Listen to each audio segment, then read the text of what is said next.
What is up, everybody? Hello and welcome to a special crossover Peach Bowl edition of Locked On Podcast. Daniel Monroe from Locked On Bulldogs. My man Jay Stevens over here from Locked On Buckeyes. Jay, how you doing tonight? Daniel, I'm doing well in the midst of the Christmas season. Christmas is over. New Year's is right around the corner. This game is what everyone's going to be watching to bring in the new year. That's right. And I know the Bulldogs and the Buckeyes fans of the respective teams are hoping that they're bringing in the new year with a win and knowing that they're going to be playing for the national championship. That's a few Yeah. days away from now. But I'm good, man. Doing very well. Yeah. I'm glad the cold weather the country experienced is not here anymore. Yeah, absolutely. It's going to be a tough new year for one of these fan bases. I think we're just trying not to think about that collectively as fans, but it's going to be a tough way to welcome in 2023. All right, let's get into some discussion about the game. I know from Georgia fans' perspective, it's good to hear from somebody who's close to the program at Ohio State, who actually knows the Buckeyes and this team. I've talked to you briefly before, and I know big national story. So national narratives don't always tell the full story, but big national narrative is that the Buckeyes riddled with injuries, right? They've got, obviously Smith and Jigba is not going to play in this game, but he hasn't really gone for the Buckeyes all year. So is that really that big of a deal? And then Travion Henderson not going to play in this game. The people that I think casual football fans would say is the best running back on Ohio State's team, I think you might have a different opinion. And so talk to us about Ohio State's run game, particularly Mayan Williams. What do you like about him? And is it that big of a loss for the Buckeyes going up against one of the more stout run defenses in the country, and Georgia need to be able to move the ball on the ground? What do you like about Ohio State's chances in the run game? I do believe in the run game without Travion Henderson. That is a loss. I am not going to be a guy that says, "Oh, Henderson not playing. You're not losing any. You're just going to be rolling with the other guys, and there's nothing that's lost." No, there is something that's lost. I think he had about 500 rushing yards on the season. He was in and out of the lineup due to injury all year, just like Mayan Williams. Numerous touchdowns. He's a big play or bust kind of player. And when he has that big play, it can be a touchdown. Or if it's a bust, it's a big bust. I'm a Mayan Williams guy. You learned that when we did a show about a month ago. And I think it may have startled you when I said I prefer Mayan Williams to start over Travion Henderson. Even did a show on Locked On Buckeyes in the middle of the week one day. And I was like, hey, Mayan Williams should start. Got some pushback. Guys I've done shows with. Got some pushback. But I do think this offense flows a whole lot better this year with Mayan Williams as RB1 for Ohio State over Travion Henderson. I do believe the Buckeyes have a blessing with Chip Trayanum, who was a linebacker, going back to his original position he played last year at Arizona State. He's back at running back. So you have a guy, previous Power 5 running back, who's now back. He had like 400 yards last year at Arizona State, so he could do some things on the ground. Had 80-plus yards, 84 yards, I believe, against Michigan. And his first touches at running back all year. So you got Mayan Williams, you got Chip Trayanum. Then you got Dallin Hayden, the true freshman, who's just productive, man. He gets out there and gets the job done, hits the holes hard, has good vision, and keeps his pad level low and gets the extra yards. So yes, losing Travion Henderson is a loss. I do not believe it's as big of a loss as many people that are in the national media, maybe even some Buckeye people that cover the team believe it is. I believe with Mayan Williams, Chip Trayanum, Dallin Hayden, and then also you're going to get a receiver who sometimes plays at running back, some special plays there, and Xavier Johnson. I believe the Buckeyes will be just fine at running back. My question, how healthy is right guard Matt Jones? If his ankle is not healthy, the Bulldogs will get penetration interior of the Buckeyes offensive line, and that will derail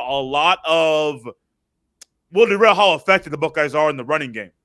Yeah, that is an interesting point that you bring up. Let me ask you this as kind of a follow-up question, then I want to get some thoughts on the Buckeyes defense from you.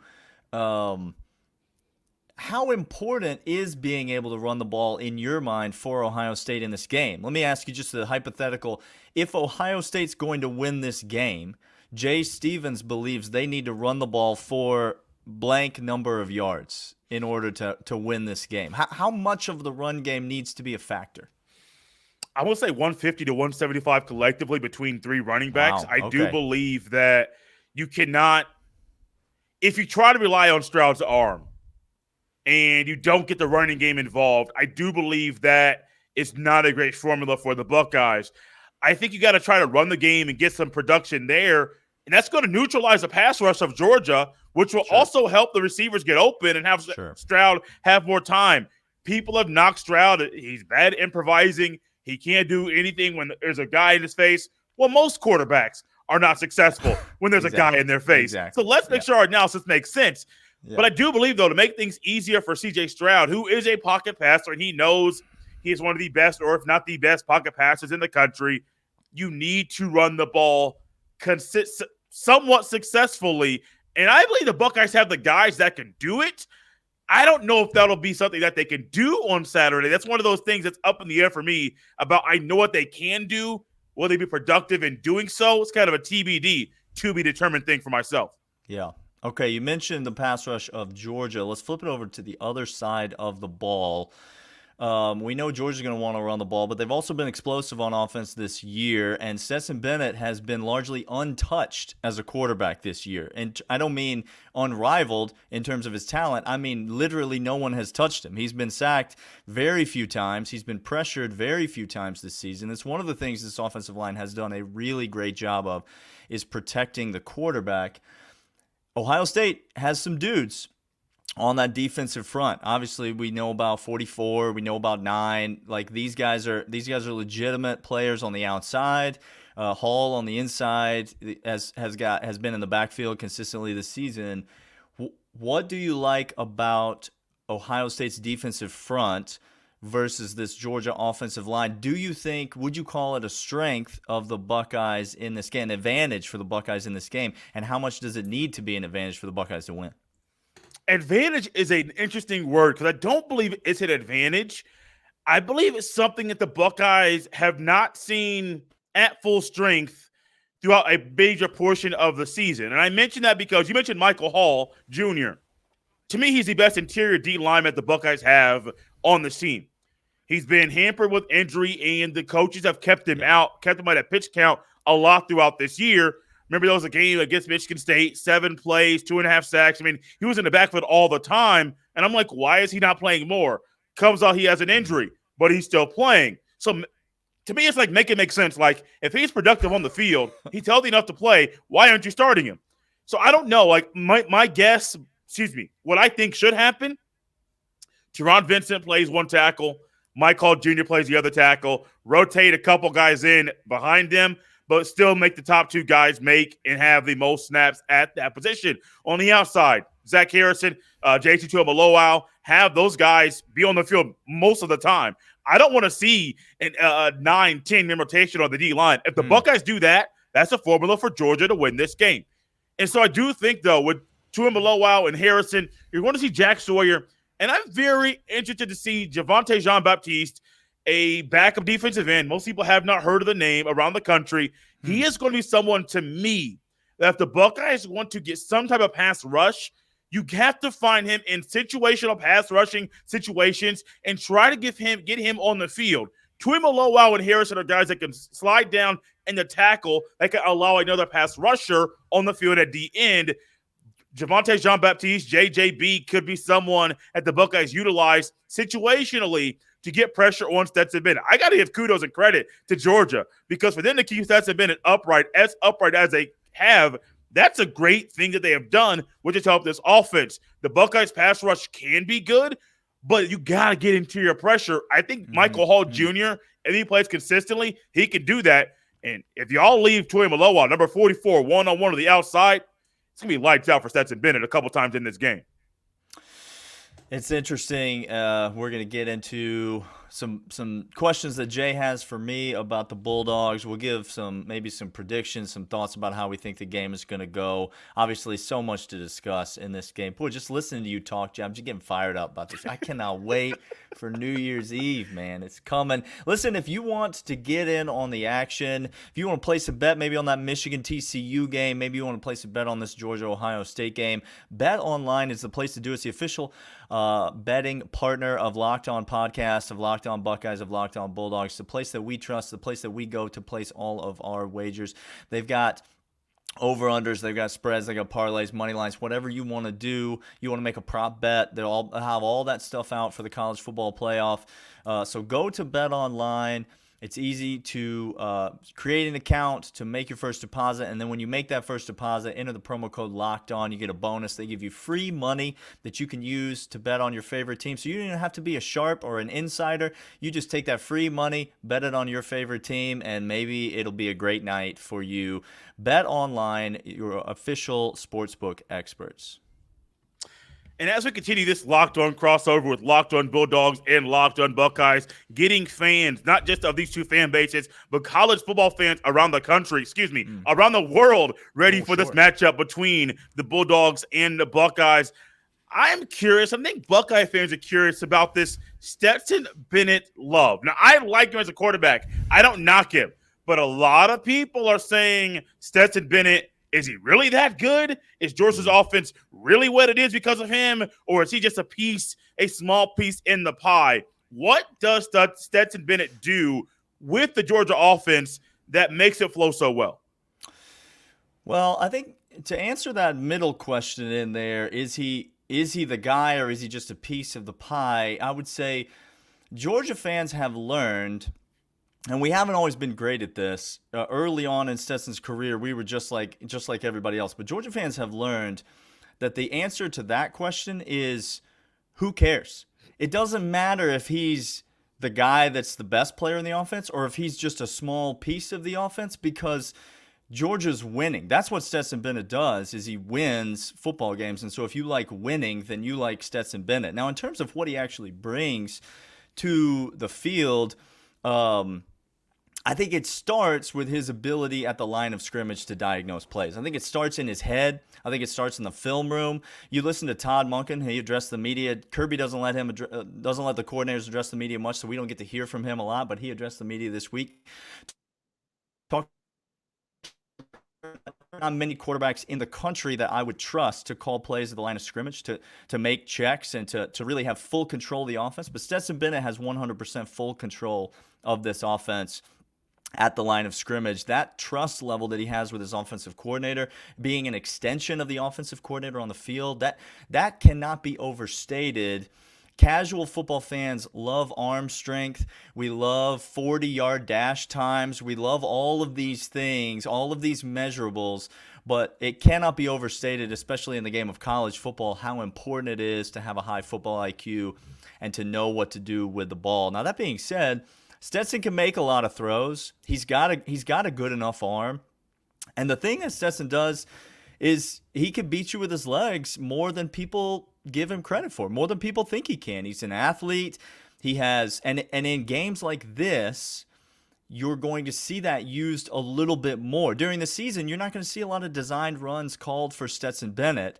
You're not going to see a lot of zone reads where he keeps as much during the season because of health concerns, and it's a long 13-game season. But in the college football playoff, you do everything you can to win the game, and so I think Stetson will become more of a factor in the run game, and Stetson will move the pocket and find space, and then he keeps his eyes downfield. And I mean, you said it, he's not the only guy in this offense. So there's so many weapons that he has to get the ball to, and so many of them are so big and so fast and so physically imposing, guys like Darnell Washington, Brock Bowers, that if he's able to buy time in the pocket, elude the pass rush, sidestep things, get out in the open field a little bit, and keep his eyes down the field, you just can't. A linebacker can't cover Brock Bowers for any length of time, but much less for 8-9 seconds. And so that's where the Georgia offense is most explosive, and that's where Stetson Bennett really is at his best. Daniel, you mentioned the weapons that this offense has. You mentioned Darnell Washington, Brock Bowers. I've heard a lot of conversation about Ladd McConkey. What about the other guys? And myself, I've been guilty of this, focusing on the bigger name guys on this offense of Georgia's offense, and how the Buckeyes can focus on them, what they need to do to kind of slow down that attack. No one talks about the running backs, and there's maybe one receiver people talk about. What about the other guys that make this offense? You mentioned the weapons they have. Well, who are some of those weapons Georgia has on offense? Well, A.D. Mitchell's the best receiver on this team. He's been injured for more than half the year, But he's the guy that caught the big touchdown in the national championship game against Alabama, the 40-yard pass that put Georgia ahead to go on to win the national championship. He's the wide receiver 1 on this team coming into the season, has shown himself to be the most consistent red zone threat, especially from the receiver position. But he's missed the last 6 to 7 weeks with a leg injury, but he's back and 100%. And that is great news for Georgia because Ladd McConkey, as fast as he is, as good of a weapon as he is, as great of a story as he is, he's not a number 1 wide receiver in the SEC or the college football playoff. That's not who you want being your number 1 guy. A.D. Mitchell is a true wide receiver 1.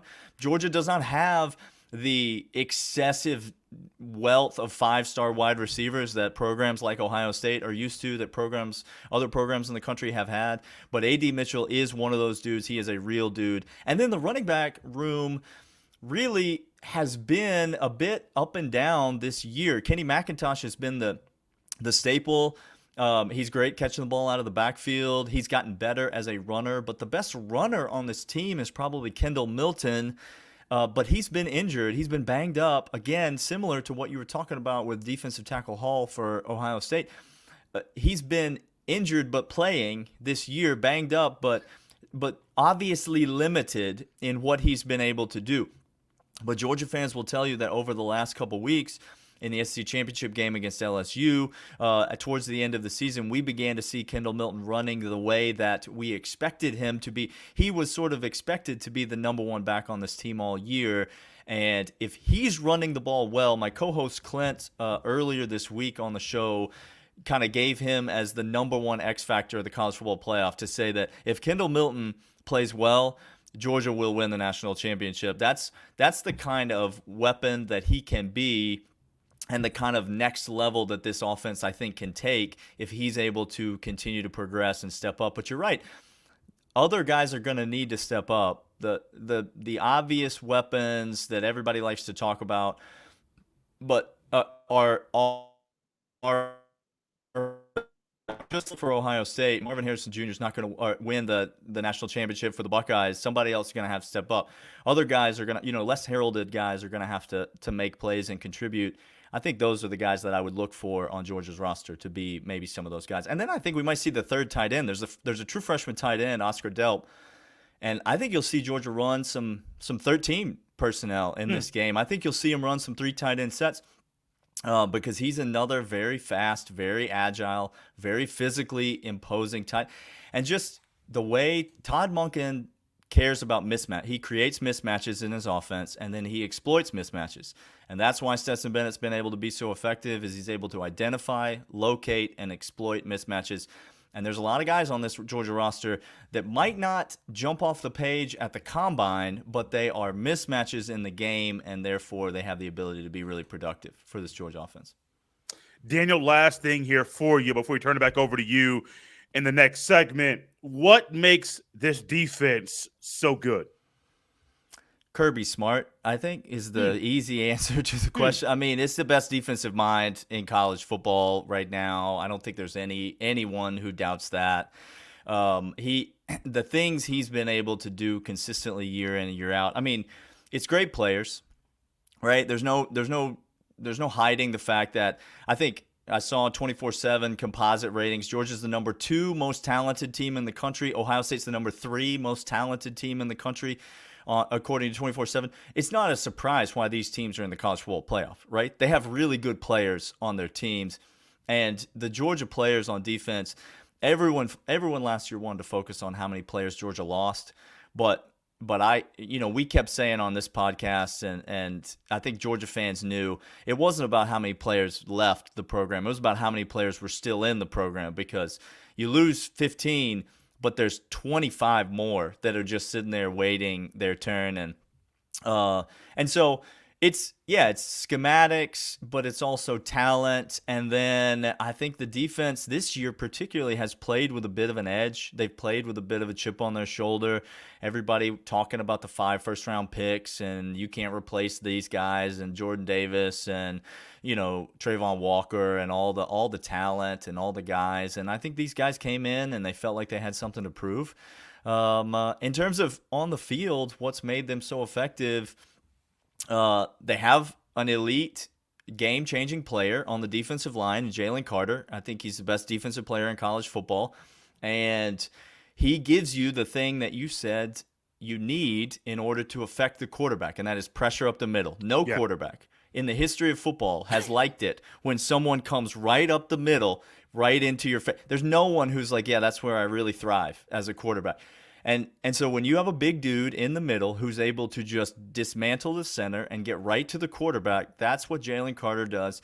And that's where everything starts for this Georgia defense. Obviously, there's talent on all three levels. There's veterans on all three levels. There's talented freshmen that are kind of have earned their playing time. But there's also a big challenge in this Ohio State offense. And so they went up against Tennessee earlier in the year, and the narrative was that no one can stop Tennessee. Tennessee's got the best offense in college football. Tennessee can't be slowed down by anybody. Georgia was able to stand up to the test in that game. It was at home. We'll see if they're able to do the same thing against the Buckeyes. I'm confident that they can, that this defense will that if Ohio State's going to win, it won't be because they score a bunch of points in this game. But this will be one of the more formidable tests that they face this season. So I guess we'll see.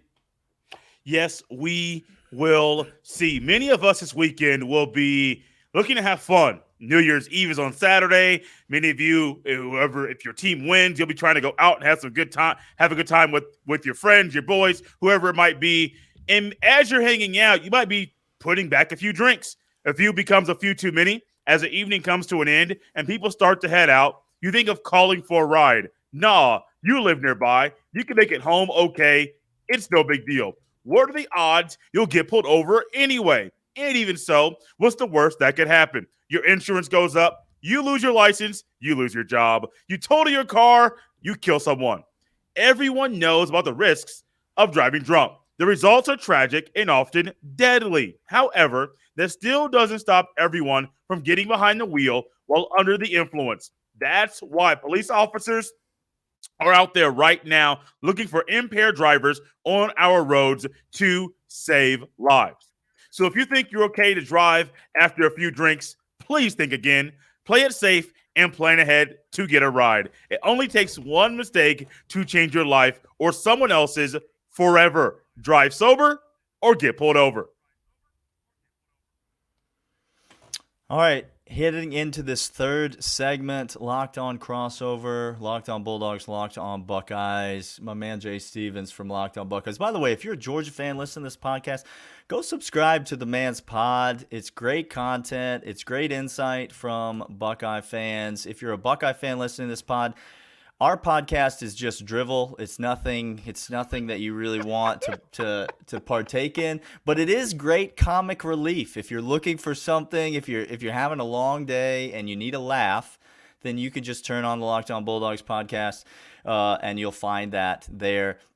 Jay, I'm not going to let you get out of here before you talk to me about what you expect to happen on Saturday, New Year's Eve in Mercedes-Benz when these two storied programs who don't get to play each other very often at all, incredible football teams who came into the season with the highest of expectations. Both these teams came into the season expecting to win the national championship. And here we are, 2 games away from some team holding that trophy. But it's only going to be one of these two teams that has a chance to play for it. What do you see happening? How do you see the game going? And if you feel bold, maybe give us a score prediction. Oh, bold. Buddy, that's been sitting right here on my paper the entire time. Oh, he ready. He came in locked and loaded. I've been ready for that one. But this game, I do believe, is the premier game of bowl season. Oh, 100%. Possibly with there being 3 playoff games, possibly going to be the best playoff game of the 3. Like, no matter who wins this game or the Fiesta Bowl, whoever plays for the national championship, I think this game is going to be the best game.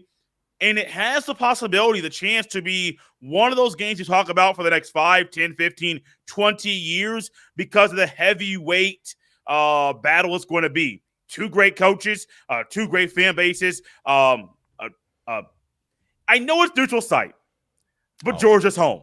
I'm going to be Sure. that guy. Georgia is home. I don't know the distance between Athens and Atlanta, but I know it's a whole lot closer than Columbus to Atlanta. So let's play that there. But I do think this game, I think Stroud's going to be fine during portions of it, but he's going to get a lot of pressure and going to have to improvise. And I think the Buckeyes are going to have to rely on their running game a lot more than maybe they have previously in the season. Pretty pass-heavy, air raid type of offense Ryan Day wants. But I believe he's gonna have to, and he needs to rely on his running game a whole lot more. On defense, the biggest question mark to numerous people around the sport. How do the Buckeyes defend these tight ends? Because I don't believe you can just, with the Buckeyes playing two tight ends, I don't believe Eichenberg or Still Chambers can guard these guys one-on-one. If they want to pull the linebacker out and say, hey, guard him. I don't believe Ronnie Hickman or Lathan Ransom or Tanner McAllister could guard the tight ends one-on-one. So you got to figure out, do you bring in somebody off the bench, or what do you do? Do you drop Tui Maloa back into coverage, use him as somewhat of a spy every now and then? You have to change things up. The Buckeyes defense doesn't change things up. It will be a win for Georgia. But I do think, though, I think that Georgia's running game is going to be something we could see a little bit more of. It could be normally the Buckeyes do a good job of defending really good tight ends. So my gut says they're going to find a way. There's a formula. No matter if it's Michael Mayer or Pat Fryermuth of previously at Penn State, the Buckeyes do a good job of guarding and defending these really good potential future NFL draft pick type of tight ends. So my gut says they're going to be fine with one tight end. What about the other one? I don't believe. Excuse me, I'll say this first. The Buckeyes coaches need to adjust quickly, swiftly throughout the game. Don't wait till the end of till the middle of the second quarter, first quarter. And when you see things that have to change, do it quickly. I say that to say this. That has been one of the biggest negative marks of this coaching staff. Ryan Day, Jim Knowles, the other coaches there. And I think that trend continues.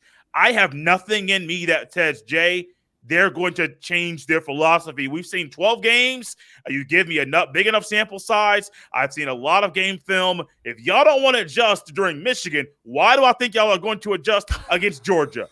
I got the Bulldogs winning 34-24. I think I saw the spread last time was at -6.5 for Georgia. Why do I say 10 points? I believe this has been a 10-point game for a very long time. Talent is great. I don't think it's going to be high scoring. But I do think, though, I think the Buckeyes can win this game. I just don't think the coaches will make the right moves so they can be successful and win at the end. Well, probably the beginning of 2023, because I think this game will trickle into the new year before it's over. Yeah, it's interesting. Probably depends on what time zone you're watching it in, depending on where what year you're in when this game ends. But we've said on our show. You mentioned the run game, which is interesting. If Ohio State runs the ball against Georgia, they'll be the first team to run the ball against Georgia in 2 years. Correct. And so it's just not been a formula for anyone to beat Georgia in the last 2 years to run the ball against them. I think the formula for Ohio State is you don't go just full air raid. You don't abandon the run. You use the run to slow down the pass rush. But Ohio State wins this game if they hit deep, if they hit shots down the field. That's how you have to beat Georgia. You have to beat them by taking shots down the field. That's why people thought Tennessee was going to have a lot of success against Georgia, but they were not because of the pressure that we were able to get in Hendon Hooker's face. And so you mentioned pass rush. I think that's another key to the game. I think offensive line, defensive line play is going to be where this game is decided. I think Georgia's ability to run the ball and Georgia's ability to score points is going to be ultimately where this game is decided. But the one thing we haven't talked about so far that I think is going to be a huge key in the game, I didn't get to ask you about the LSU was able to throw the ball all over Georgia in the SEC championship, get like 500 yards passing. Does Ohio State try to, replicate that or whatever? I think that's another lazy national media narrative that just doesn't really, garbage. That game was garbage time from the second quarter on, and you trying to use it as a comp.